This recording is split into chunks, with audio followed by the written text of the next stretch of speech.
Nakakatuwa po na pagpasok pa lang po ng kwento, ramdam na po yung sayo nung members natin na, wow, nakabalik na tayo sa church!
Minus point sa langit yan.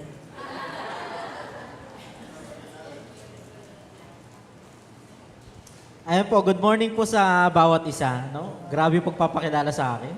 Simula pagkabata, ginagamit na daw ako ng Diyos. Ay, di nyo sure. Okay po, bago po tayo mag-start, no? Basahin muna natin yung ating scripture.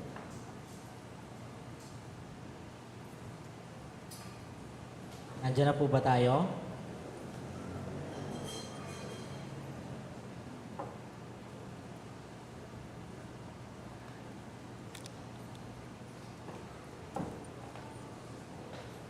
Yun, okay. I hope visible naman po sa atin, no? Sige po, basahin po natin. Sabay-sabay na lang po tayo. Ready, go? Unang 1, chapter 4, verse 18. Ready, go? Walang kasamang takot ang pag-ibig at pinapawi ng ganap na pag-ibig ang anumang pagkatakot. Hindi paganap ang pag-ibig ng sino mang natatakot, sapagkat ang takot ay kaugnay ng parusa. Manalangin po tayo. Dakilang Diyos sa mga makapangyarihan sa lahat, maraming salamat po Panginoon sa umagang ito sa pagkakataon na makapag-aral po kami ng inyong pong mga salita. Maraming salamat din po Panginoon sa buhay ng bawat isang narito ngayon na handang makinig sa mga ituturo po ninyo. Lord, dalangin po namin na pangunahan niyo po ang bawat isa, lalo po ang inyong lingkod na magsasalita. Dalangin po namin na mamutawi, Panginoon, sa puso't isipan namin lahat ng maririnig namin. At hindi po kami lalabas sa bahay-sambahang ito na hindi kami busog, Lord. At ang kininamin ng katagumpayan na nagmumula sa inyong pong mga salita.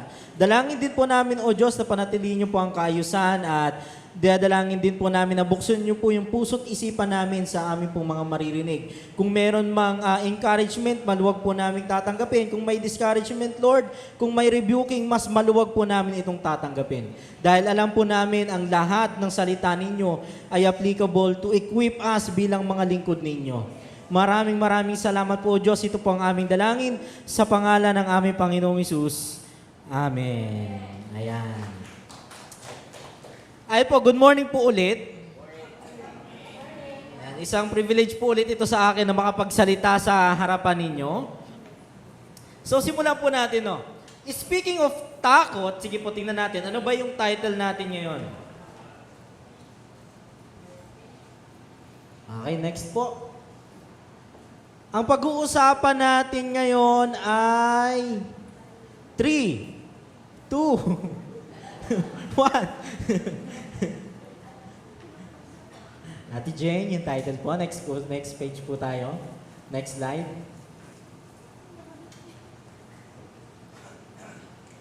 Kaya niyo yan. Kalma lang. Okay po, sige sabihin ko na habang hinihintay natin. So, ang title natin ngayon ay Manalo laban sa takot. So in short, ang pag-uusapan natin ay tungkol sa takot. Okay po, sa fear. Sino walang takot dito? Taas ang kamay. Ay, wala. Oh. Sino may takot? Taas ang kamay. Yan. Tingin kayo sa katabi nyo. Arr. Nakatakot ba? Ay, hindi ba? Hindi naman. No. Ang pag-uusapan natin patungkol sa takot. At ako medyo natakot din ako, no? Saan ako natakot? I love you, Ninang. Biruin din nyo, no? Nagulat ako, na-assign ako na ako daw guest speaker. Tapos magpe-prepare pa. Siyempre, magpe-prepare ako ng message. Magpe-prepare ako para sa graduation. Magpe-prepare ako para sa incoming school year. Mag-start na nitong sa bukas na. Di po ba? Mag-start na yung klase. Tapos kakausapin ko ba yung magulang bukas? May advisory class pa ako. Hinga-hinga. Hindi ko na po alam kung anong gagawin ko ngayong buong week. Pero praise God na kahit papano, nakapag-ready tayo. No? At ma-appreciate natin tong moment na to. Sa po, no, manalo laban sa takot. So may iba't iba tayong takot. Tama po ba? Yan, takot sa katabi. Ay, hindi naman, no? Yan. Takot sa magulang.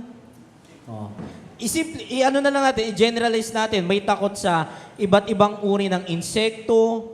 No, nung minsan nagtanong ako sa asawa ko, kagabi lang yon. Sabi ko sa kanya, saan ka ba takot?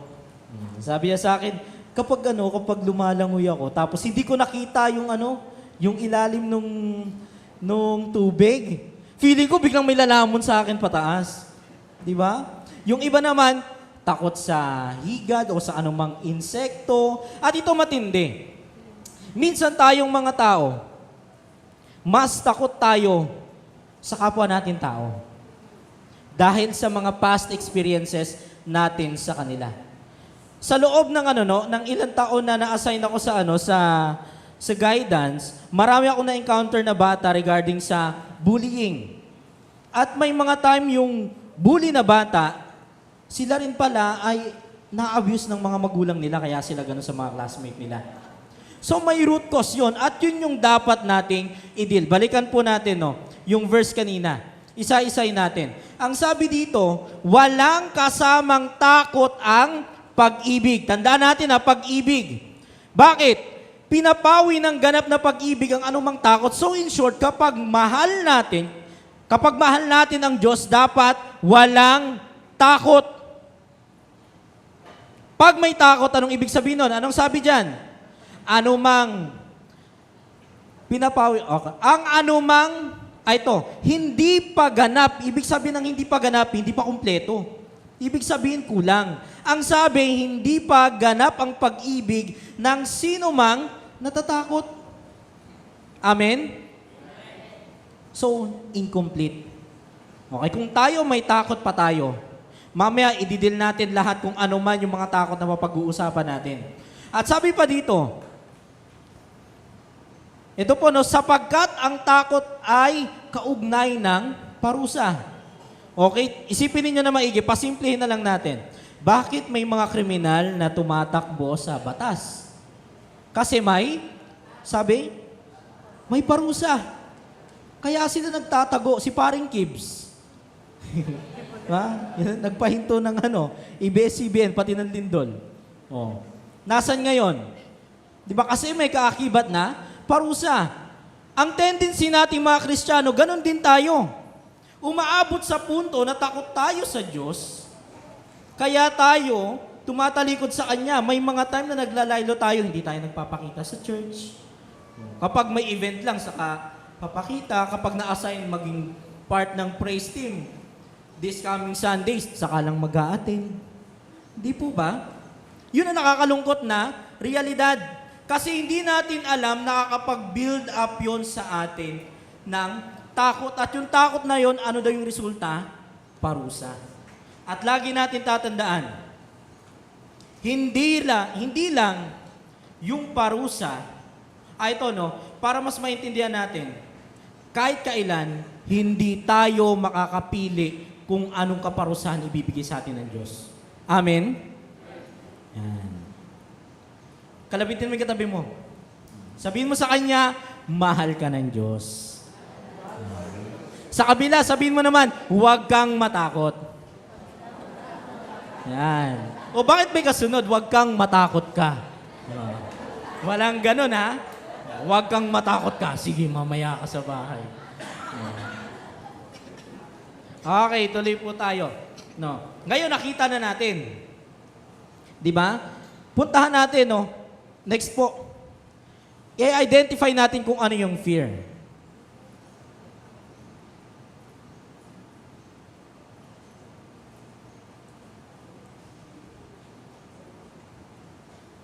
Yeah, next po, next.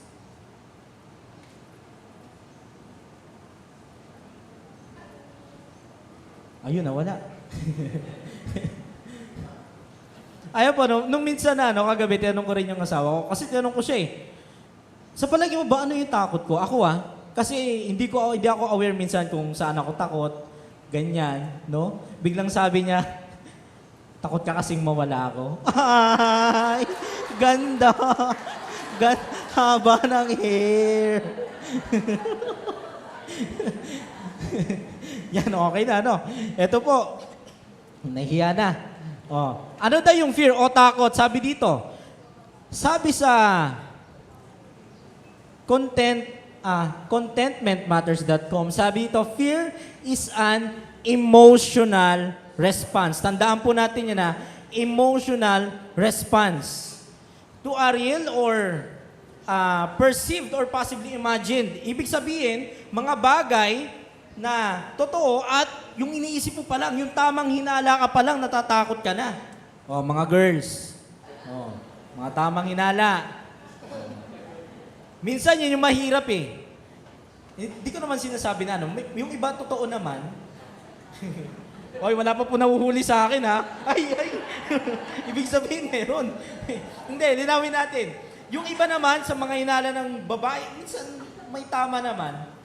Pero anong gagawin natin kung sakaling nagkamali tayo sa hinala? Di ba? Wala. Sira ang pamilya, sira ang tiwala, mapamagulang sa anak at mag-asawa, no? Ano pang sabi dito? We have either learned from the past event, thing, or person. Okay? Ang takot, pwede siya sa pangyayari, pwede siya sa isang bagay, at higit sa lahat, pwede siyang tao. Kung meron tayong partner na abusive, nakapag-build up yun ng takot, tama? Kung may magulang tayo sa mga kabataan, kung may mga magulang tayo na mapanakit, ang disiplina mas maraming palo kaysa payo. Makaka-develop yun ng takot. Di po ba? At ano pang sabi dito? Sabi pa dyan, that we have dealt with before and we respond with fear. Okay, yun yung laging respond natin, takot. Bakit? Kasi yun yung defense mechanism po natin. Sabi pa dito, or with something new that appears to be a threat to us. Okay, yung ultimo yung hindi natin alam. Okay, yung bago pa lang sa atin, kinatatakutan natin. Okay? Tuloy po tayo. Ang sabi sa sa Bible, sa ESV, sige po, next po. Sabi dito, fear appears 437 times in ESV version ng Bible. This shows how serious fear is in the Bible and that we should fear God alone. So pinapakita dyan kung gaano kaseryoso yung issue ng fear. Okay, yung ibang term sa ibang translation, yung fear, yung iba naman ay afraid. Okay? Pero sa ESV, lumitaw siya 437 yung word na fear pa lang yon. Okay? So dito natin makikita kung gaano kalala yung issue ng fear. At syempre, ang Diyos ang pinakadapat nating kinakatakutan. So bago ang lahat, may mga time na kahit yung mga Bible heroes natin, sinusubukan din yan ng Diyos. Okay? Yung mga takot nila. Pero bago yun, tuloy po tayo. Para mas makaintindihan natin. Meron tayong signs. Next po. Yan. Signs of lacking of love. Para maintindihan natin, meron tayong tatlong major. Yung pride, dishonesty, and fear. Ang pinakamatindi dyan sa tatlo, yung fear. Bakit? Kasi yung fear, may attributes din yan. Pwede niya rin maging attributes yung pride and dishonesty. Okay? Tingnan natin. Actually, marami yan eh. Ilan lang yung nilagay ko dito na mapag-uusapan natin. Yung fear, di ba? Ito yung nilalaman niya, meron siyang dishonesty. Bakit tayo nagsisinungaling? Kasi takot tayo pagalitan. Takot tayo pagalitan ni pastor, ni pastora. Di ba? Bakit tayo ma-pride? Kasi takot tayong magkamali. Kasi pag nagkamali tayo, yung pinaghirapan natin ng mahabang panahon mawawala. At yun yung pride natin. Bakit tayo nagda-doubt? Bakit tayo nagdududa? Kasi takot tayong mawalan. Bakit tayo may expectation? Di po ba? Kasi takot tayong mag-fail din or umasa. Bakit? Yung death, kasama dyan yung death, takot tayong mamatay. Sino pa takot mamatay? Ay. Sinong hindi takot mamatay? Taas ang kamay. Sinong gustong mauna na? Ayun. Hoy, may tatlo nagtaas. Di po ba? At least patapang. Oh. Gusto niyo na ba makita ang Diyos? Ay, wala. Okay. Tuloy po tayo, no? Meron ding personal. Ano naman yon? Takot katulad ng hiya. Di po ba? Takot katulad ng, ano pa ba yung ibang mga personal na bagay? Kahihiyan, embarrassment. Tapos meron din tayong unknown or future. Ibig sabihin, yung mangyayari bukas, inaalala na natin. At maraming scripture dyan, si Jesus, no? Sa gospel niya na masyado tayo nag-aalala bukas, pero hindi natin inaalala kung ano yung pwedeng mangyari ngayon. Amen po ba? So sa part na to, ang titingnan naman natin, yung mga Bible heroes natin na sinubok ng takot. Okay, kung paano nila dinil yun. Yun yung dilema natin ngayon, natatandaan po natin yan. Kasi kahit yung mga Bible heroes natin, ng mga dakila sa paningin natin, sinubok din sila ng takot. Ngayon, may iba't iba silang responses about dyan. So tingnan po natin. Punta natin, no? Next po, ito yung isa sa pinakamalaking tanong na dapat nating harapin ngayon. Next po. Ito pa pala, no? Sabi dito, the number one enemy of faith is fear. Tatandaan natin yan, napaka-importante yan. Bakit? Nag-i-start tayo mag-doubt sa Diyos kapag tayo ay natatakot. Bibigyan ko kayo ng mga halimbawa mamaya kung paano nangyayari yan. Punta po tayo. Ayan, ito yung malaking tanong na dapat nating sagutin. Paano tayo mananalo laban sa takot? Kung mapapansin nyo, Tagalog yung outline natin ngayon. May nag-request po kasi na gusto niya daw Tagalog naman. Kasi medyo puro English ata. Ito, wag Tagalog tayo ngayon.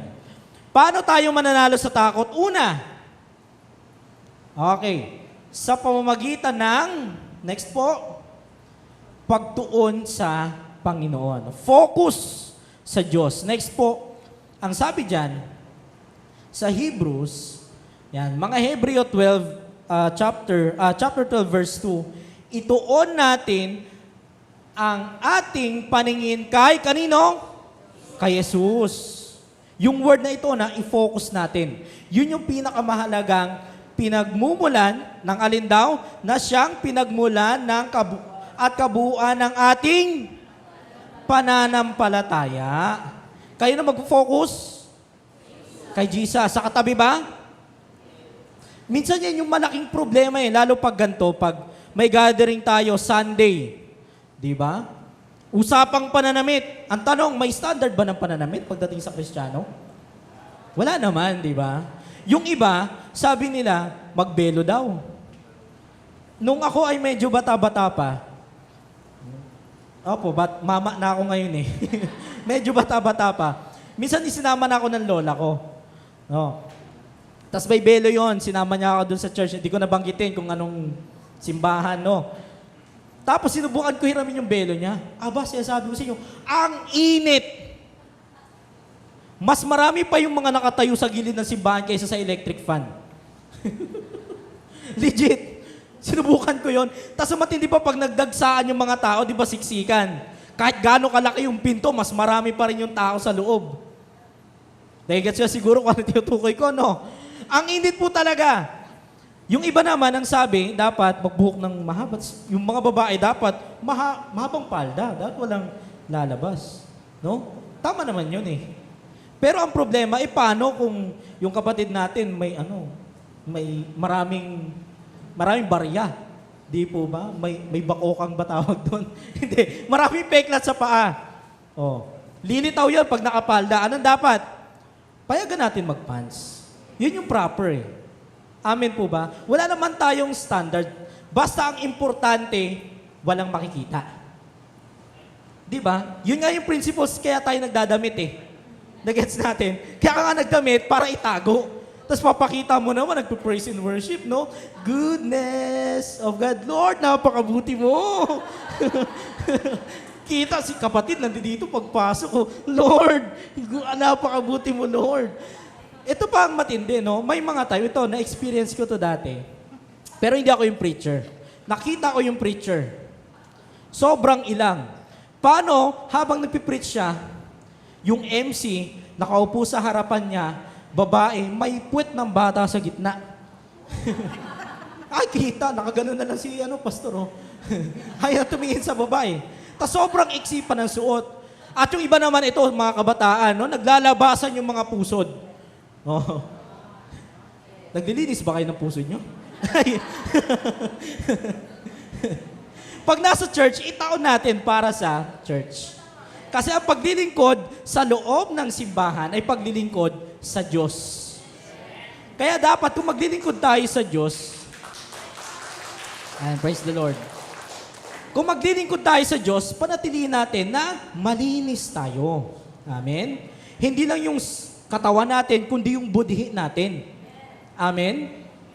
Hindi yung makakapag-cause tayo ng distraction sa mga kapatid natin. Amen po ba? Amen. Diba? Kung mas maganda tayo, ayan, kung mas maganda sa mas pogi, dapat talaga magano yan, no? Magbalot. Pero kung hindi naman kagandahan, magbalot pa rin. Oh. Kasi, horror yun. Ay, hindi. No? Joke lang. Lahat dapat manamit ng maayos. Amen po ba? Ayan, nakukuha natin. Yun yung tunay na focus sa sa pananampalataya sa Panginoon. Hindi sa katabi. May mga time na sinubok ng Panginoon yung mga alagad na niya. Pero punta muna tayo, tuloy muna natin. Ang sabi pa dito, dahil sa kagalakan, naghihintay sa kanya. Wait lang. Ayan. Dahil sa kagalakan naghihintay sa kanya, hindi niya ikinahiyaang mamatay saan? Sa krus. Bakit? At siya ngayon nakaupo saan? Sa kanan ng Diyos. Kasi meron siyang hinihintay, may reward pagkatapos ng paghihirap niya. At tandaan po natin, sino ba yung namamatay sa krus? Mga kriminal lang po. Okay, kung tayo, may iba't ibang uri ng, ng execution, bilang punishment, merong silya elektrika, ano pa ba yung mga ginagamit? Merong garote, tapos yung lethal injection. Sa panahon ni Jesus, crucifixion ang uri ng pagbitay sa kriminal. So malaking kahihiyan sa isang tao na mamatay sa krus. Amen? Ngayon, sabi ni Jesus, sabi dito, hindi yun ikinahiya ng Diyos. Kahit magmukha siyang kriminal sa harapan ng tao, pero sa harapan ng Diyos, meron siyang posisyon. At anong sabi? Nakaupo siya sa kanan. Anong ibig sabihin nun? Complete authority. Equal sa Ama. Amen? Kaya tayo, lagi natin tatandaan, huwag tayong tumingin kung ano yung nandito lang. Tingnan natin yung beyond doon. At puntahan natin yung, kasi sa Mosaic Law, ito po, sa Mosaic Law, pag pinag-usapan natin yan, si Jesus that time, sabi, si Jesus daw ay author and finisher of our faith. Marami siyang miracles na ginagawa. Kaya, ang daming tao na gustong sumunod sa Kanya. Kaso may problema. Sa Mosaic Law, kung sino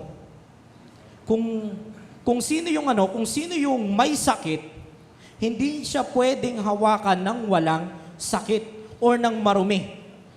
Okay? Kung sino yung marumi, bawal siyang humawak kahit kanino. Bakit? Kasi yung marumi makakahawa sa malinis. Amen po, nakakasunod tayo? Kaya ngayon, ang daming natatakot sa time ni Jesus.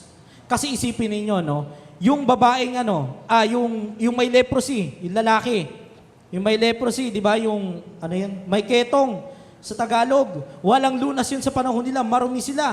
Tapos, tinuturing silang marumi at pinatitira sila sa kuweba na malayo, nasa boundary ng Israel. Basta kung saan yung may kuweba, doon lang sila. Isolation place nila yon. Ngayon, si Jesus pumunta doon at nagtakbuhan yung 10, tapos yung isa doon humawak sa kanya. No.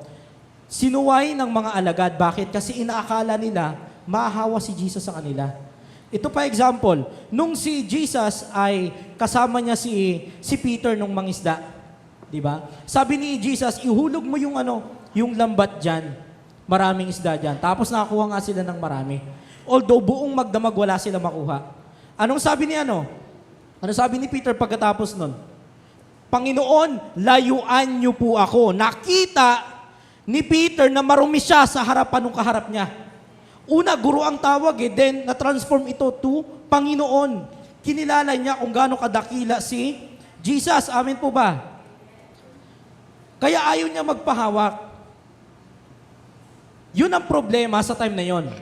Okay? Pero lagi natin tatandaan, tingnan po natin. Sabi dito, no? Sige po, next po. Kapag si Jesus ang humawak sa'yo, magiging malinis ka. Hindi po ba? Yun yung hindi nila inaasahan. Kasi tingnan ninyo tawag dito, yung babaeng may mayoma.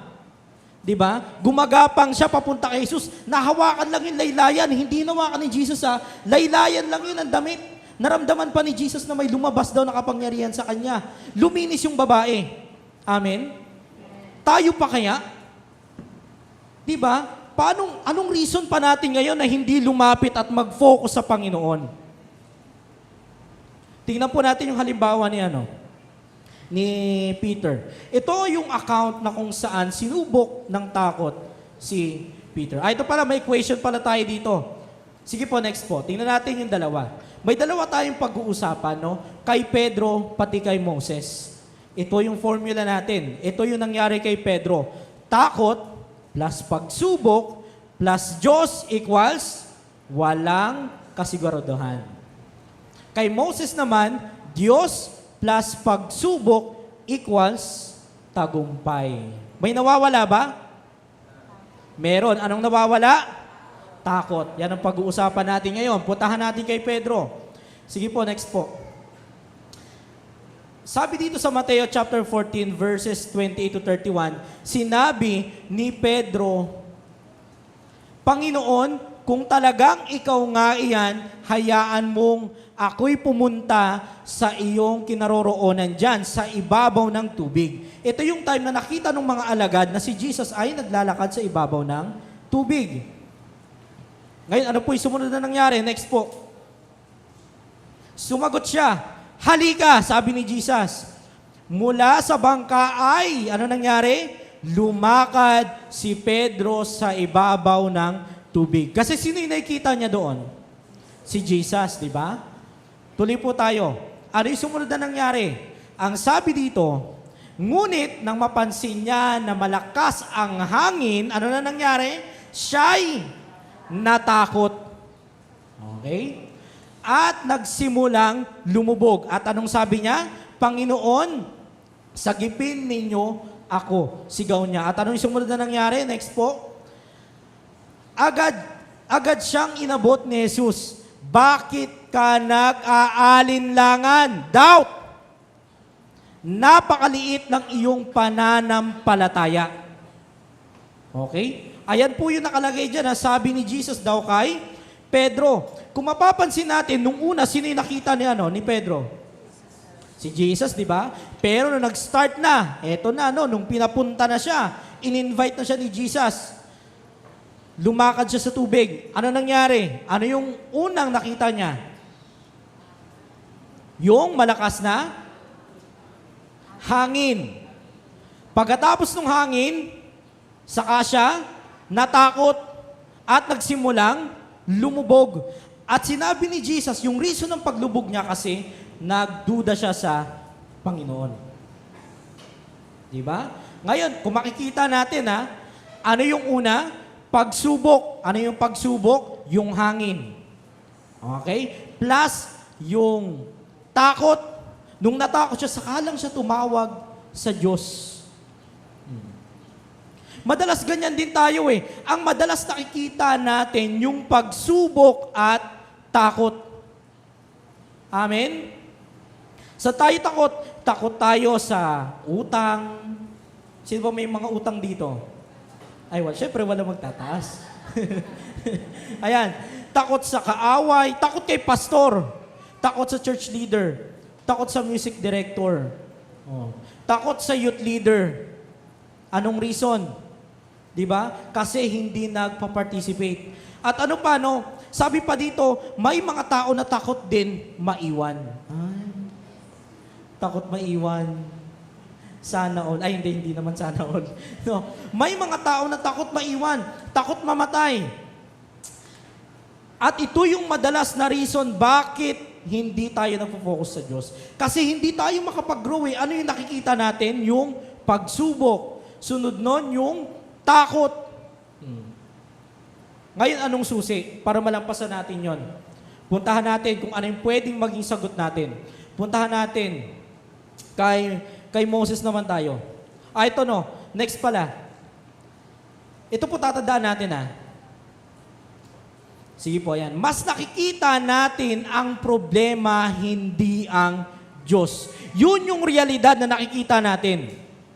Kinakain tayo ng problema. No. Kaya ayaw magpakita sa church kasi may mga nadi-DA. Akala nila pinapaalis na sila sa church. Napagalitan lang ng church leader, ng pastor, ng music director o kung sino mang youth leader, no? Hindi na nagpapakita. At ang matindi pa dito, ito po lagi natin tatandaan. May mga time na inattentive tayo sa mga ministries natin. Ngayon, tatanungin ko kayo, anong reason? Di ba? Ano ba yung inuuna natin? Ang Diyos ba? O yung takot na meron tayo ngayon? Sabi dito, alam naman natin yung attitude ni Peter. Si Peter po ay isang medyo mahangin. No? Kita naman natin sa mga, sa mga action niya. Medyo may kayabangan po si Pedro.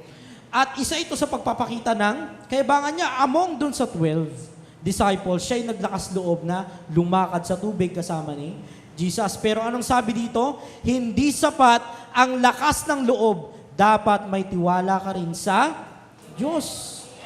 Amen? Di po ba?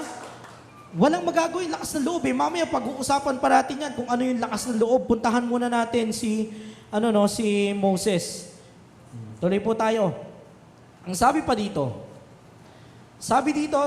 sa account ni Moses, ito yung time na hinahabol sila ng Paraon. Palabas na sila sa Egypt. Okay, ito na yung part kung saan mahati na yung ilog Jordan. Tama? Ay, hindi. Okay. Yung Red Sea, mahati na yung Red Sea, no? Ito na, ang sabi nila, matinding takot ang naramdaman ng mga Israelita. Okay? May takot ang mga Israelita po yan, hindi yan si Moses. Ng mga Israelita nang makita nilang dumarating ang Paraon at ang mga Ehipsyo. Okay? Matinding takot Ano yung nakita nila? Yung Paraon sa Ehipsyo. Susugurin sila, papatayin sila nun. Kaya dumaing sila kay Yahweh. Tingnan natin, kanino sila dumaing para maihatid kay Yahweh. Tuloy tayo. Sabi po dito, sinabi nila kay Moises, wala na bang mapaglilibingan sa amin sa Ehipto, kaya mo kami dinala sa ilang para dito mamatay? Inilabas mo nga kami sa Ehipsyo, ngunit tingnan mo ang nangyari sa amin. Tingnan ninyo kung ano nangyari. Dahil sa takot, nagpanik silang lahat. Ano sabi nila? Wala na bang mapaglibingan doon, kaya gusto mo kami dito mamatay? Pagkatapos ng paghihirap namin doon, mas pahihirapan mo kami dito paglabas natin? Di ba? Ang dami na nilang sumbong and pagkatapos noon, anong sabi ni Moses? Sabi niya sa verse, ito na. Ito pa sabi nila, hindi pat bago tayo umalis, sinabi na namin sa iyo na ganito talaga yung mangyayari. Imagine niyo yun. Ang laki ng doubt nila. Bago pa pala sila sumama kay Moises, nagdududa na talaga sila. Wala silang tiwala sa Diyos. At ano pa yung sinabi dito? Sinabi na namin sa iyo na huwag mo kaming pakialaman at pabayaan na lamang kaming manatiling alipin ng mga Ehipsyo. Yun yung mabigat na words doon. May pag-asa na sila sa Diyos, pero mas pinili pa rin nila maging alipin.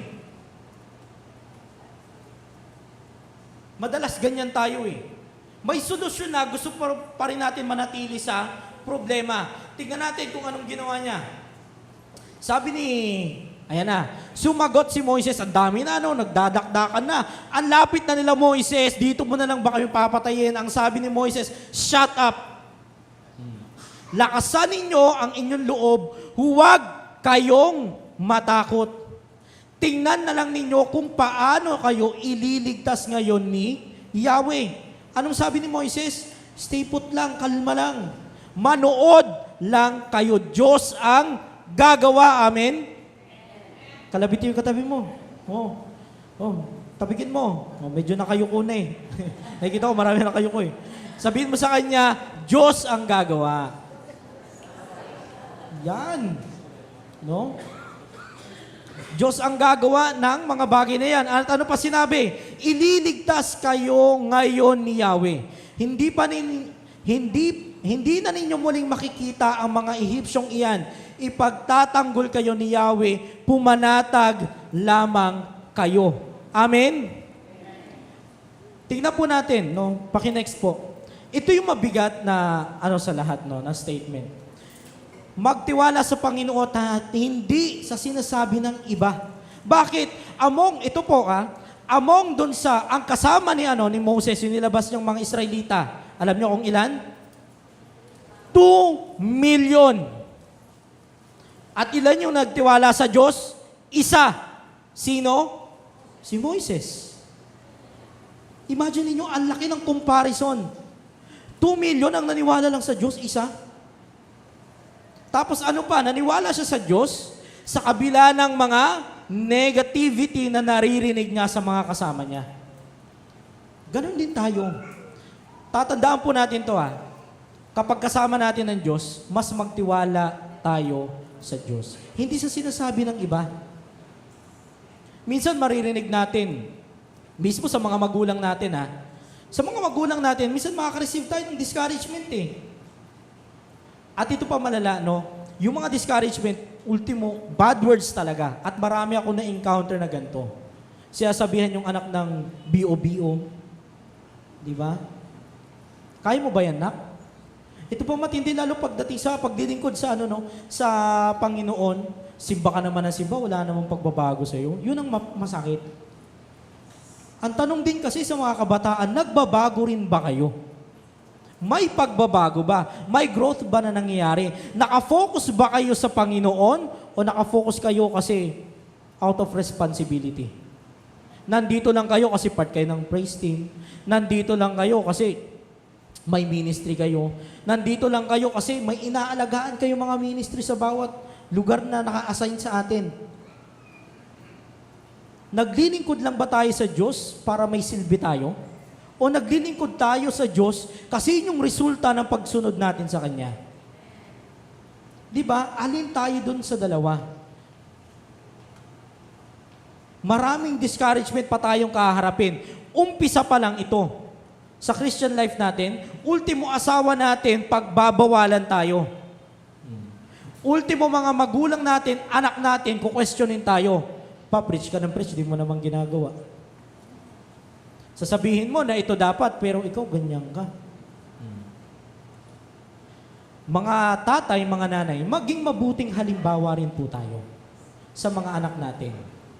Kasi paano natin sasabihin na mag-focus sila kay Jesus kung tayo mismo, mas nakafocus tayo sa ibang bagay. Sa babae, kaka-TikTok, yung mga nanonood mga gumaganon. Sinonin, nanonin. Si Pastor, scroll ng scroll sa TikTok ko. Ay, nako po. No. Minsan sa tayo nakafocus, mga kabataan. Hindi lang tayo sa TikTok. Di ba? Marami yan. Pati online games. Pupunta dito sa simbahan, lalabas ng konti, i-check yung account. Baka may event ngayon Sunday. Hindi ganoon. Kung talaga nagpo-focus tayo sa Diyos, ipakita po natin. Sabi dyan, magtiwala sa Diyos, hindi sa sinasabi ng iba. Pero ikaw mismo, may sasabihin talaga na iba sa'yo yung tao. So bago ang lahat, anong attitude dapat meron tayo? Katulad ni Moises. Out of 2 million, siya lang ang naniwala sa Diyos. Out of many words na maririnig natin sa ibang tao, paniwalaan natin kung anong sinasabi ng Bible sa'yo. Kasi yun yung salita ng Diyos. Amen po ba? Palakpakan naman natin ang Panginoon. Tuloy po tayo, no? Next po. Ayan. Balikan natin, no? Yung kay Pedro, una niya nakita yung pagsubok. Tapos, saka siya natakot, saka siya tumawag sa Diyos. Ngayon, pagdating kay Moses, ano nangyari? Diyos muna, yun muna yung pinaniwalaan niya. Then, saka niya nakita yung pagsubok. Ngayon, may takot pa ba? Wala siyang nakitang takot kasi nagtiwala kaagad siya sa Diyos. At yung resulta, victory, tagumpay. Di po ba? Ganyan dapat yung maging equation natin. Madalas kasi ang mas nakikita natin yung pagsubok. Madalas na nakikita natin yung takot. Last na lagi ang Diyos. Lagi natin tatandaan. Tingnan niyo yung case ni Moses. Ano ba yung identity ni Moses sa palagay ninyo? Isa siyang Israelita. At higit sa lahat, isa siyang alagad ng Diyos. Amen? Tanda po natin yun alagad si Moses ng Diyos. Isa siyang Israelita. Kaya dapat lang na magtiwala siya sa Diyos. Ngayon, tatanungin ko kayo, alam niyo ba yung identity niyo bilang Kristiyano? Kapag kayo ba nasa labas ng church, nasa mga pamilya natin, nagiging mabuting halimbawa ba tayo? Nagiging mabuting tatay ba tayo? Nagiging mabuting nanay ba tayo? Nagiging mabuting kaibigan ba tayo? Sa mga estudyante, nagiging mabuting classmate ba tayo? O paglabas dito sa church, kung ano-ano na gagawin natin? Mumura tayo. Kung ano-ano sinasabi natin. Makikipag-chismakers tayo. Diba? Magsusugal. Sa mga kabataan natin, ng mga estudyante, pagdating sa school, wild pala, no? Dito, ang bait-bait, mga mahingit, mga nakagana. Pero pagdating sa school, sige, hala, TikTok pa, yung mga sinasayaw, mga si Olive, di ba? Mga kanta ni Andrew, puro kumikembot Pero ito lagi natin tatandaan, importante sa Diyos yung identity. Bakit? Tingnan niyo yung Israelita, yung 2 million na Israelita, gusto pa nilang bumalik sa pagkaalipin. Hindi nila kilala yung identity nila. Si Moses lang ang nanatiling tapat sa Diyos. Sige po, next po tayo. Ngayon, lagi rin natin tatandaan to, no? Kaya hindi dapat kinatatakutan ng takot. Dapat tong nilalabanan kasama ang Diyos. Amen po ba? Yan. Kaya puntahan po natin, no? Punta tayo sa pangalawa. Pag-usapan natin yung labanan natin ng takot. Pangalawa po. Sige po, next po. Ayan. Number 2, pangalawa, sa pamamagitan ng paglaban sa pagsubok. Paano nangyari yon? Paano natin lalabanan yung pagsubok? Sige, tingnan po natin. Next po. Sabi sa Marcos, verse 22 to 25. Oops. Doon lang po muna tayo. Balik tayo. Yan. Sumagot si Jesus, manalig kayo sa Diyos. Okay, tandaan po natin na faith, manalig kayo sa Diyos. Tandaan ninyo ito, kung kayo'y nananampalataya sa Diyos at hindi kayo nag-aalinlangan, nananampalataya po hindi nag-aalinlangan, walang doubt. Sabi dito, maaari ninyong sabihin sa bundok na ito, umalis ka riyan at tumalon ka sa dagat at ito nga ay mangyayari. Tandaan po natin yun bundok, kung may pananampalataya ka, sabihin mo dyan sa bundok na yan, umalis ka, tumalon ka, pumunta ka sa dagat. Ngayon ang tanong, literal ba yan?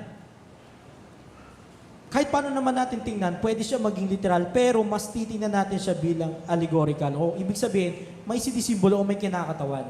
No. Tuloy po tayo. Ito po lilinawin natin. Kaya't sinasabi ko sa inyo, anuman ang hingin ninyo sa inyong panalangin, maniwala kayong past tense. Natanggap na ninyo iyon at matatanggap nga ninyo iyon. Ganito para mas maliwanagan tayo. Kapag nakita natin yung isang sitwasyon na hindi natin kayang harapin, anong sabi? Anong sabi dito sa point number 2 natin? Makipag-usap tayo.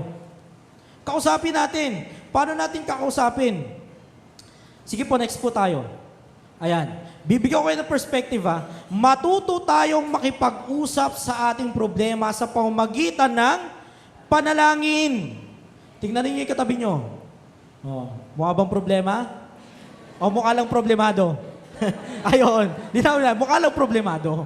Hindi naman mukhang problema, Ayan. Sabi dito, Sabi dyan. Ayan, sabi dito, matuto tayong makipag-usap sa ating problema sa pamamagitan ng panalangin. Kapag ikaw gipit ka, anong dapat mong gawin? Mag-pray. Ipanalangin mo, ikaw problema ka, lumayas ka. Makapangyarihan ang Diyos na sinasamba ko. Kung kayo man kulang kayo financially, pag-pray ninyo, God will provide. Kung kayo natatakot, lalabas kayo, pwede kayo ma-aksidente anytime, yun yung inaalala ninyo, pray kayo. Diba? Kasi ang Diyos ang magpuprotekta sa atin. Ang dami po niyan. At tuloy tayo, Itong perspective na to, makikita natin yan kay David. Ano ba yung ginawa ni David?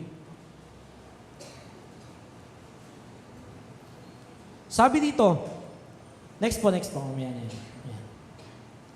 Sabi dito, I hope kita, Unang Samuel chapter 17, verse 9 to 11, kapag kayo'y natalo, alipinin ninyo kaming lahat. Ngunit kapag siya naman ang natalo, kayo ang aalipinin namin. Sino nagsasalita po niyan?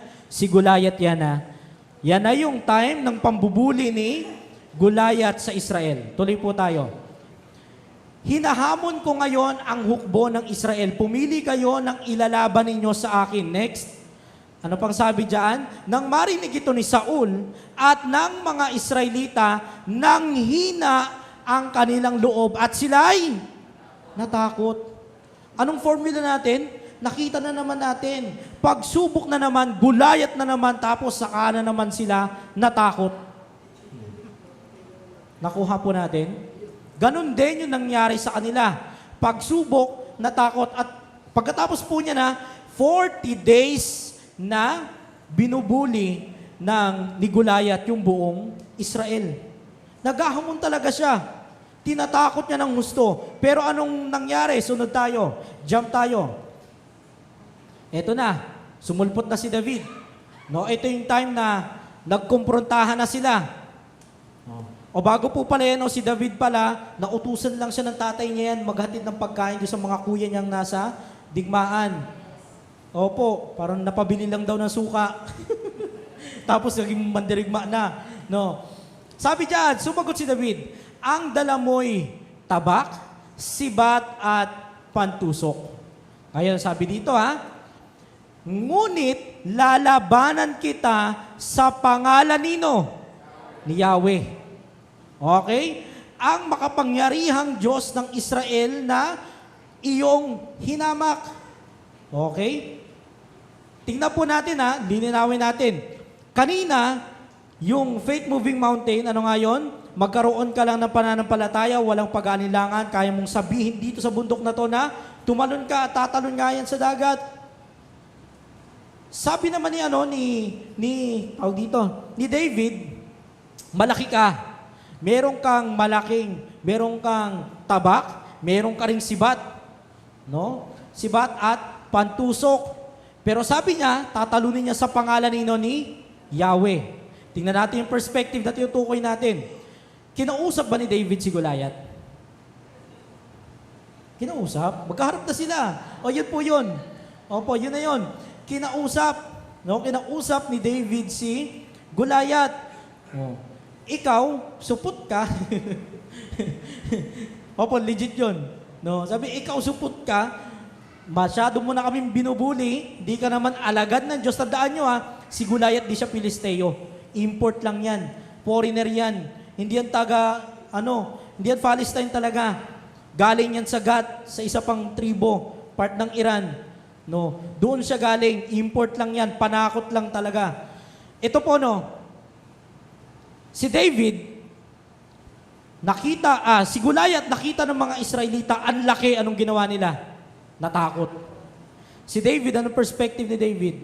Nakita niya si Goliath, ang laki, ay, madali tamaan. Nakuha natin? Yun yung perspective nun. Kaya sabi doon sa bundok, kung malaki ang bundok, kitang-kita mo, mas madali mong patalunin.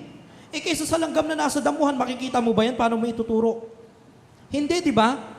Matuto tayong makipag-usap o i-deal natin yung problema natin sa pamamagitan ng panalangin. Yung sinabi ni David, panalangin yun. Nananalangin siya na si Yahweh ang pupuksa kay Goliath. Mas malaki yung problema natin, mas malaki yung dapat nating tamaan. Amen? Kumbaga, sino nang sumubok ng shooting sa basketball, no? Kahit yung sa mga mall, di ba may mga shooting doon, no? Kung yung rings yung laki ng balde o planggana, sino pang sasablay doon? Wala, di ba? Ganon din dapat yung perspective natin. Mas malaki, mas madaling kalabanin, mas madaling kausapin, mas madaling puksain. At ito pa po, sa bawat laban, gawain at panalangin. Gawain ministry po at panalangin, ang Diyos lang ang dapat itaas. Amen? Di po ba? Hindi tayo. Wala tayong ginawa. Sa lahat ng aspect ng buhay natin, wala tayong ginawa. Yung pag-aaral natin, saan ba galing yan? Sa Diyos.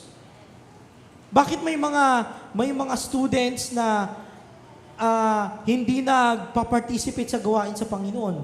May sport fest.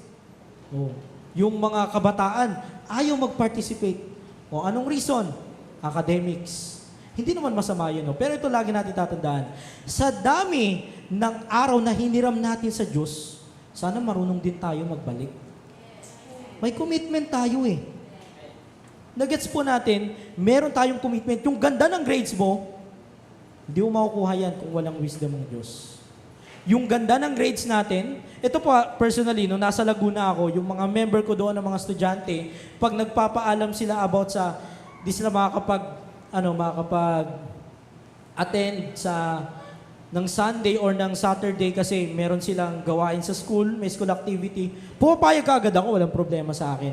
Basta, masigurado nila na kapag available sila, maglalaan sila ng time para sa Diyos. Yun lang yung hiling ko sa kanila.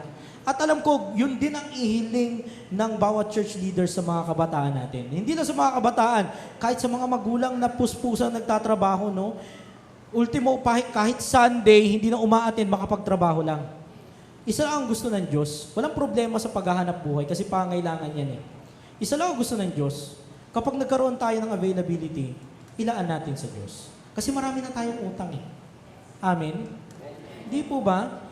Yun lang yung pakiusap ng Diyos sa atin. Siya lagi ang itataas. Hindi yung talento natin.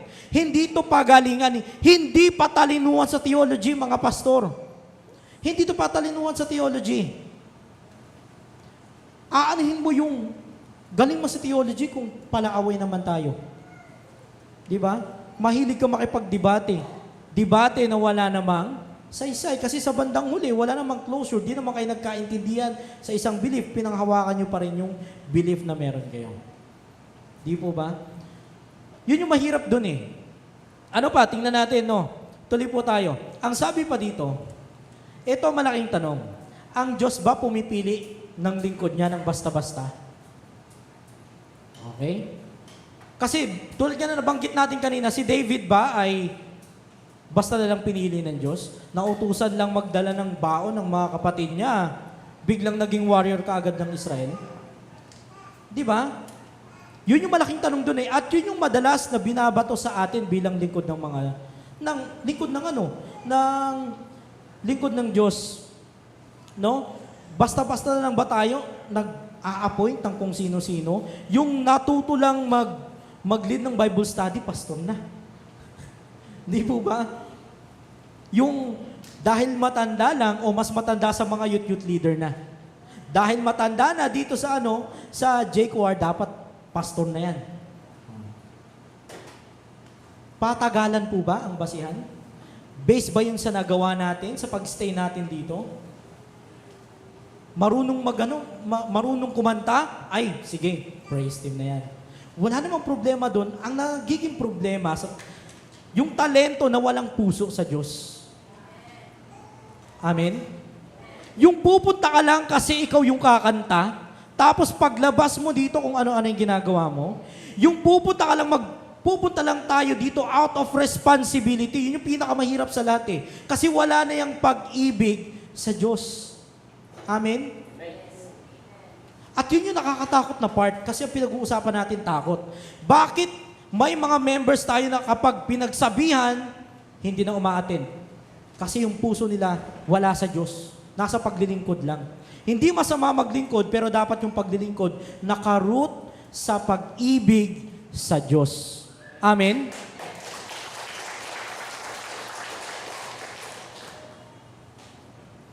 Ngayon, balikan natin. Ang Diyos ba pumipili ng basta-basta? Anong sabi dito sa Samuel? Ito na yung time na bago yung bakbakan nila ni Goliath, kinausap ni Haring Saul. Ni Haring Saul si David. Ang sabi ni Haring Saul kay David, sabi niya, ano bang ginagawa mo para sabihin mo na kaya mong talunin yan? Anong sabi niya? Ngunit sinabi ni David kay Saul, ako po ang nag-aalaga ng kawan ng aking ama. Okay, tupa, taga-alaga siya ng tupa. At ang pag-aalaga ng tupa ay mababang profesyon ng isang Israelita. Kasi ang tagal niya, halimbawa, yung mga mangingisda sa panahon nila Peter, equivalent yan yung mga businessman. Bakit? Kasi everyday pwede silang kumuha ng isda at ibenta. Sa pagpapastol, kailangan mo munang palakihin, alagaan, pakainin. It takes time, it takes years bago mo mapakinabangan. Okay? Ngayon, sabi dito, siya daw nag-aalaga ng kawan ng kanyang ama. Kapag ang isa sa mga tupang inaalagaan ko ay tinatangay ng leon o oso, tandaan natin leon o oso. Mukha bang mabangis yun? Mabangis yun, hindi yun magmamiyaw siya, meow. Hindi yun magpapakyut sa'yo, tingnan natin. Ang sabi dito, ni David, hinahabol ko po ito at inaagaw sa tupa. Bakit? Kapag hinarap ako ng leon o ng oso, anong ginagawa? Hinahawakan, mano-mano, kamay, walang armas. Anong sabi? Hinahawakan ko ito sa panga at pinapatay. O, sa palagay ninyo, di pa siya qualified? Overqualified nga eh. Tapos isipin natin sa loob ng isang buwan, lagi may nagbabantay na hayop sa mga kawan niya. Ilan na kaya yung napatay niyang oso sa leon? Ang tanong, oso at saka leon lang ba? Kilala rin sa kanila yung mga lobo, yung wolf. Di ba? At kapag sumugod yung mga wolf, pack yun, hindi yun isa lang. Maramihan yun. Paano niya napoprotektahan yun? Nakukuha po natin. Kaya dito makikita natin na ang Diyos ay hindi pumipili basta-basta. Lahat ng pinipili ng Diyos, qualified. At ito pang matindi. Next po tayo. Sabi dito, ginagamit ng Diyos ang ating mga karanasan or experience ayon sa kanyang plano. Amen? Ano ba yung karanasan ni David? Dati siyang, pastol siya. At hindi lang basta pastol. Killer siya ng mga mababangis na hayop. So ginamit yun ng Diyos para talunin si Goliath. Di po ba? Kaya ngayon, no, siguro pag raw strength, talagang palakasan, siguro kay Samson tayo. Pero pag skills, David tayo niyan. No? Nakuha po natin? Kaya yan, sa pamamagitan yan ng mga bagay na yan, qualified si David. Ang tanongin natin yung sarili natin. No? Self-evaluation na lang. Tanongin yung sarili nyo, qualified ba tayo? Qualified ba ako sa harapan ng Diyos? O marami pa akong kulang? Kung kulang, experience ang sagot. Babad pa tayo sa pagdilingkod sa Diyos at pagmamahal niya. Okay? Kung feeling natin kulang, mas lalo pa dapat tayong magpursige para mag-grow sa Diyos. Ito no, in reality, si David, hindi porket natalo niya si Goliath, totally prepared na siya sa lahat ng bagay. Hindi po, di ba? Nung siya ay hari, ano nangyari? Natukso siya kay Bathsheba. Ang dami nga ring fault. Bilang isang hari, instead na nasa labanan siya ay nangunguna, ayun, nandoon sa rooftop ng kanyang palasyo at nambuboso. Congratulations! Ano nangyari? Ano yung consequence? Tandaan niyo po yung principles natin kanina, hindi natin mapipili yung consequence natin. Anong consequence? Lahat ng mga anak niya naglaban-laban, nagpatayan para sa trono niya. Generation to generation. Amen po ba? Yun yung nakakatakot eh. Kaya para malabanan natin yung takot, magtiwala tayo sa Diyos. Kasi ang Diyos, may plano yan para sa atin.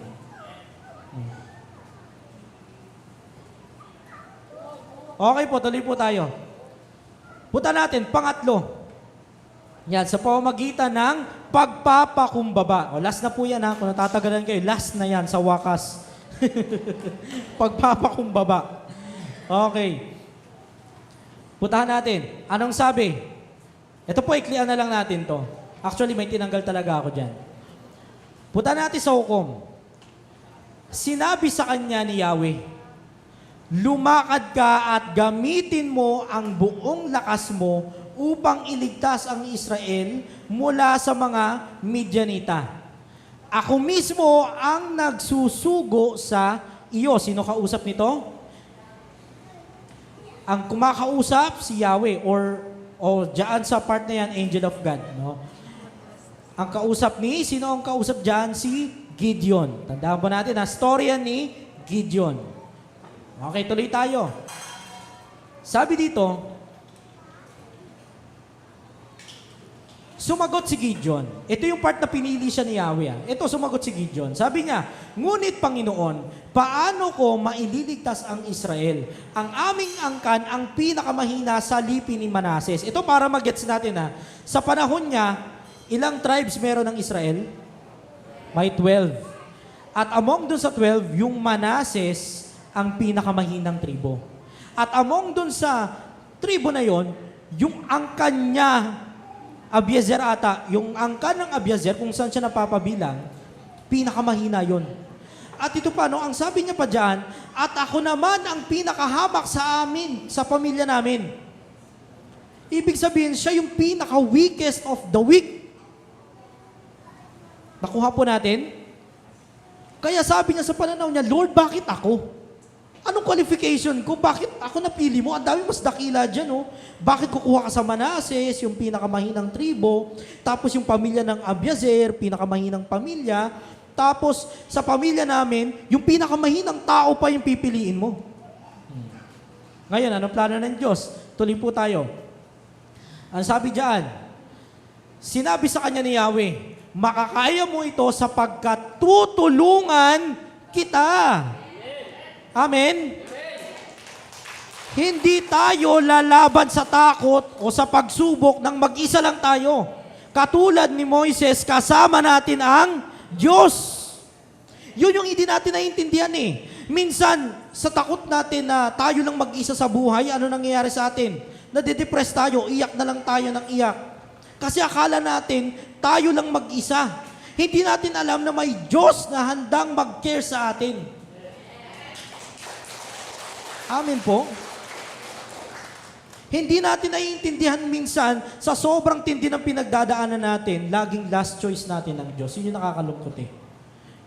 Lagi natin tatandaan, based sa pinag-aaralan natin, dapat first choice ang Diyos. Amen po? Tingnan po natin, no? Sabi pa dyan, yan.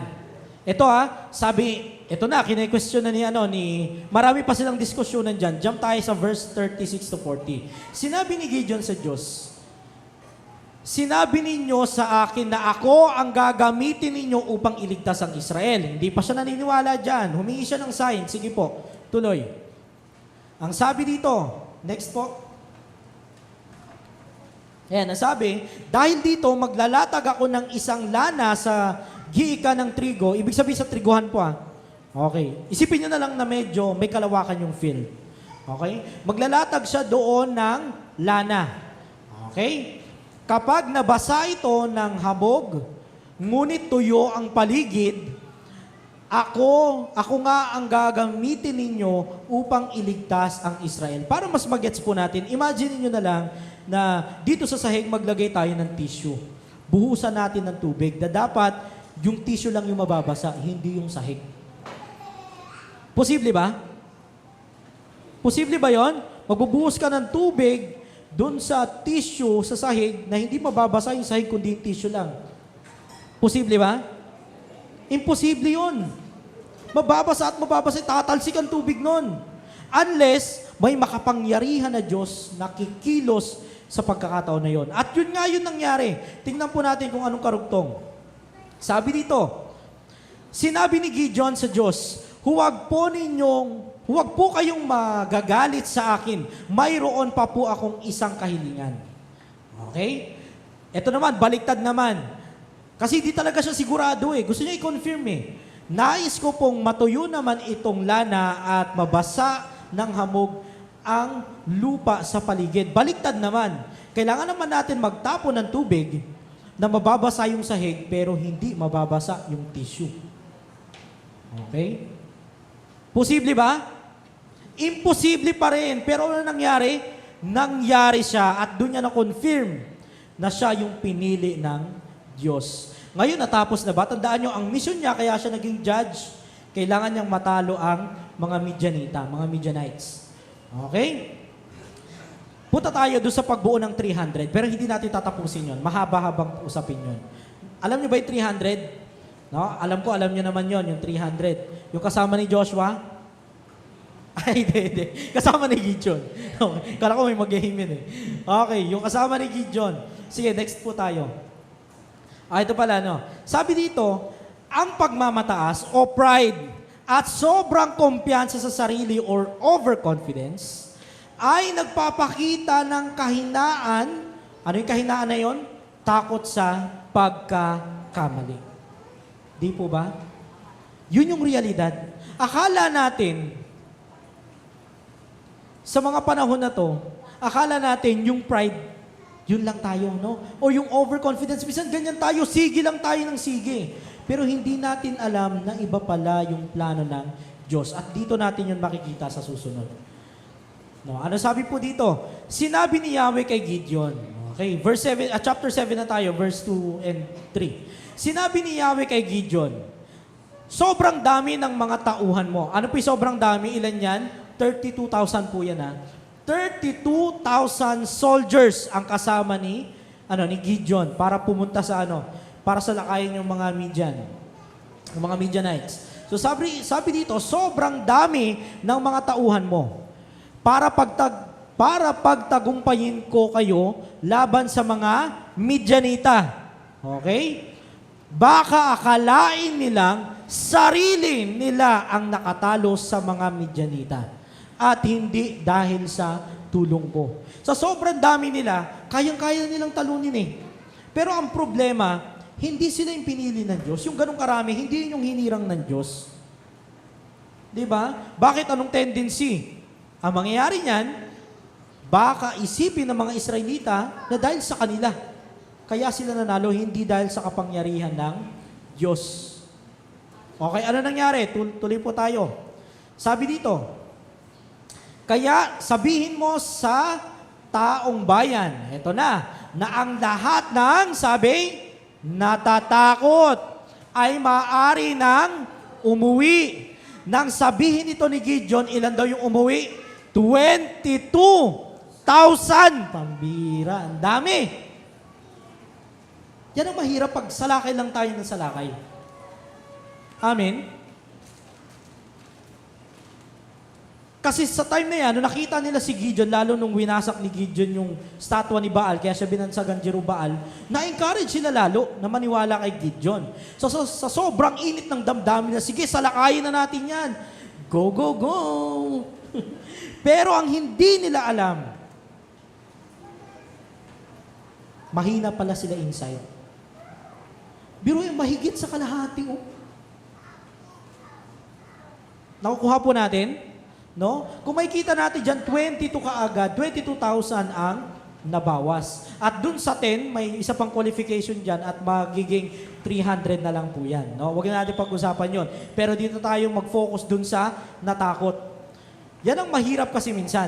Tayo, sige lang tayo na sige, sugod tayo ng sugod, akala natin kalooban ng Diyos na doon tayo sa ministry na yon. Pero ang katotohanan, may ibang plano ang Diyos para sa atin. Amen? Ito po isa kong natutunan na nag-aaral ako sa Bible School.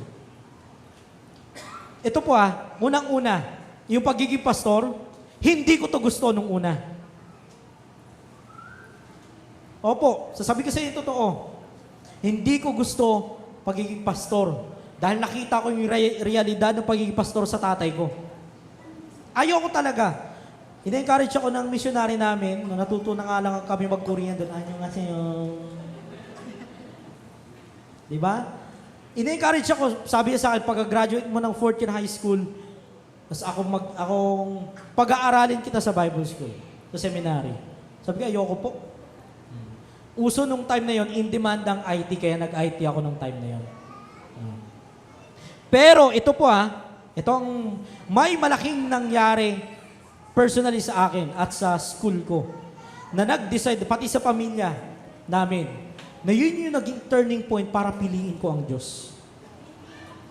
Hindi siya ang pumilit sa akin, hindi ako pinilit ng Diyos. Ako ang nag-decide na piliin. I mean, kasi baka isipin natin na kinokontrol tayo ng Diyos Hindi po. Ang pamamaraan ng Diyos para piliin natin siya, bibigyan niya tayo ng pagsubok na magtitiwala tayo sa Kanya. Amen? Ito pa po ang natutunan ko habang nag-aaral ako sa Bible School. Alam nyo ba, 4 years ang course ko, umabot ako ng 5 years. Ano ibig sabihin nun? Maraming pagsubok. Hindi ko sinasabi bulak-bulak ko. Wala ganon. Alam niyo ng iba dito, nung nadistino ako sa nung na-assign ako sa Laguna, yun po yun. Nag-stop ako nung time na yun.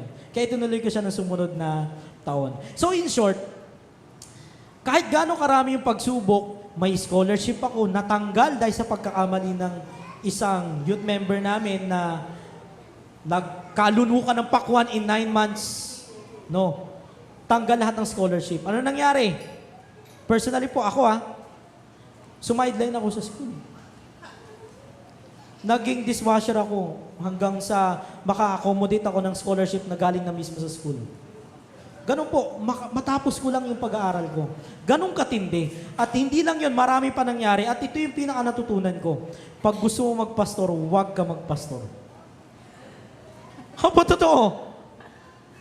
Nakita nyo? Gusto nilang maging part ng tropa ni Gideon, pero hindi natuloy. Bakit? Anong kulang? Dapat kasi gusto rin ng Diyos. Amen? Kasi kahit anong gawin natin paglilingkod sa Diyos, kung gusto lang natin, kasi may passion tayo about doon. Minsan, dangerous yung passion Nabubulag tayo ng passion. Nakakatakot yung part na yun. Halimbawa, dito sa sa praise team, ayaw mo magpapalit bilang musician kasi passion mo tumugtog. May anak ka na lahat. Tapos, puno ka na ng responsibilidad sa pamilya mo. Anong nangyayari? Hindi nakakapag-practice ka agad yung praise team kasi lagi kang late. Hindi sila nakakapag practice ka agad kasi ang dami mong dahilan, magtatrabaho ka pa. Kung nagiging pabigat na tayo sa ministry, hanap tayo ng ministry na fit sa atin. Amen. Kasi yung kalooban ng Diyos eh. Naintindihan po natin, huwag tayong rekta-rekta. Ang mahirap pa, in reality alisin natin sa usapang ministry, personal. Akala natin kaya na natin yung buhay, lahat sa buhay, no? Ano sabi ni Jesus? Anong payo ni Jesus sa mga alagad niya nung nagpipray sila sa Gethsemane? Nakahanda ang spirito pero ang katawan ay mahina. In reality, ganun tayo. Nag-iisi tayo sa buhay, pinapalaki natin yung mga anak natin, kung may mga single parent dito. Aminin natin na kailangan pa rin natin ng Diyos. Ultimo, kahit gamay na natin lahat, di po ba, abot sa punto na kailangan natin ng kapartner at ang the best na kapartner natin ay ang Diyos. Kung sino man yung nahihirapan sa pag-aaral, humingi ng karunungan sa Diyos kasi kasama natin ang Diyos. Kung sino man yung nahihirapan sa pagmamanage ng pamilya, pasaway yung mga anak, hindi sumusunod yung mga anak, huwag kayong mag-alala. Kasama natin ang Diyos. Amen po?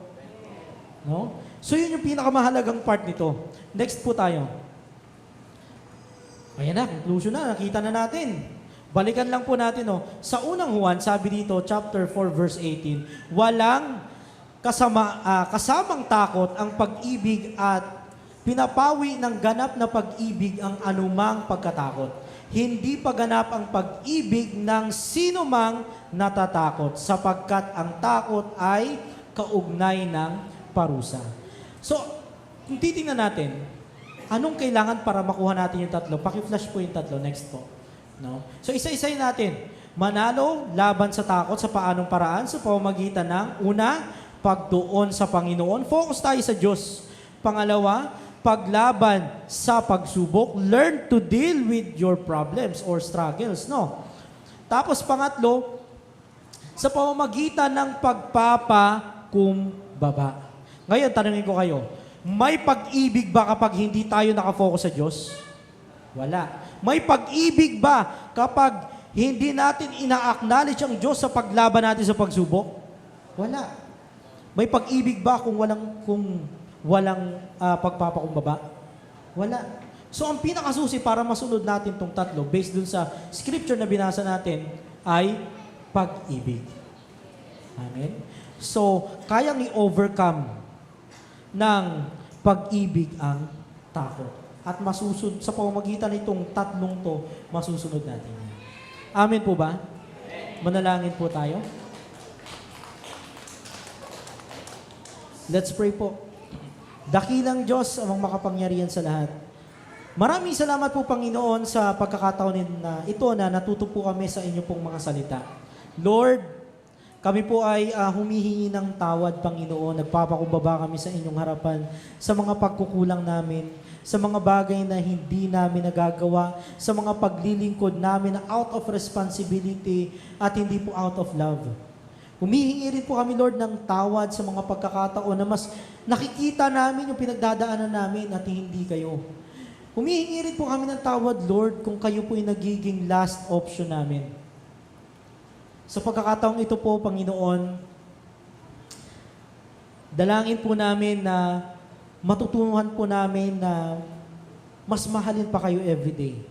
Every minute, every second, Panginoon, ang buhay namin. Sa lahat ng gagawin namin, yung pangalan nyo lang po yung itataas namin.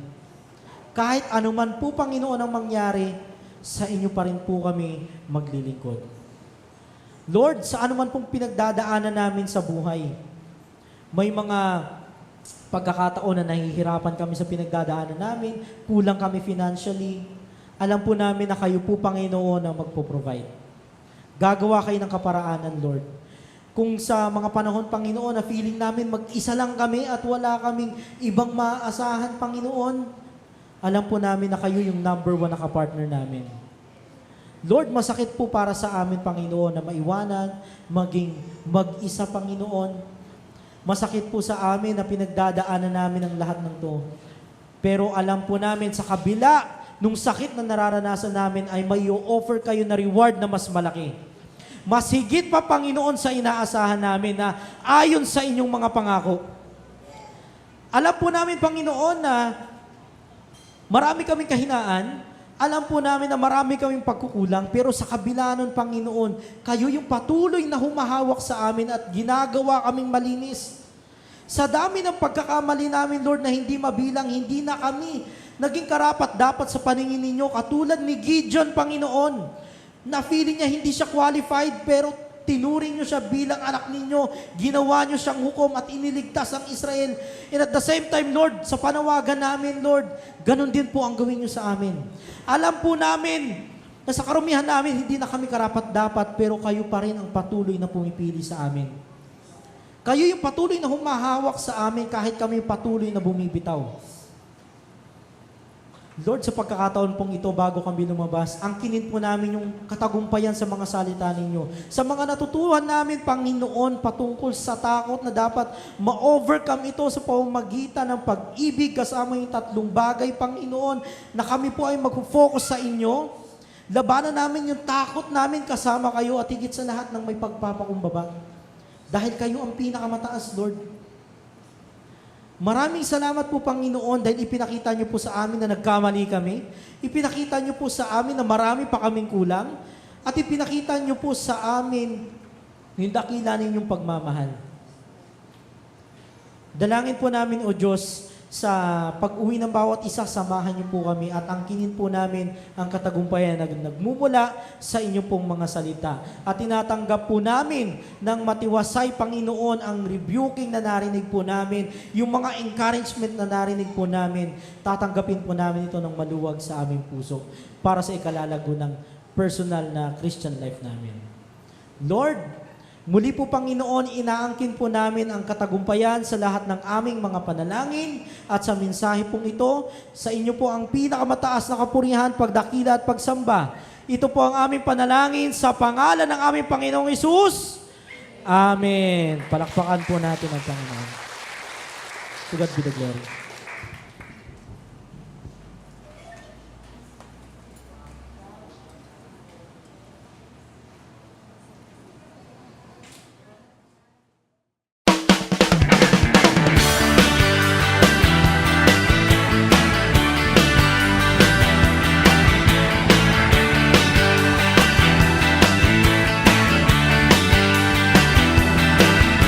God, you've been so good to me. You came and found this orphan and you brought me right into your family. Oh yeah. Oh God, you've been so good to me. You threw away my past and you never count my sins against me. No, thank you, Lord. You got me dancing, and now I'm shouting. You got me leaping, and now I'm spinning hallelujah. Oh, you're so good to me. So good to me. So good to me. Oh God, you've been so good to me. And every day I wake up, I breathe another breath of your mercy. Oh God, you've been so good to me. And my delight is in you, 'cause I know that your hand is upon me. Oh,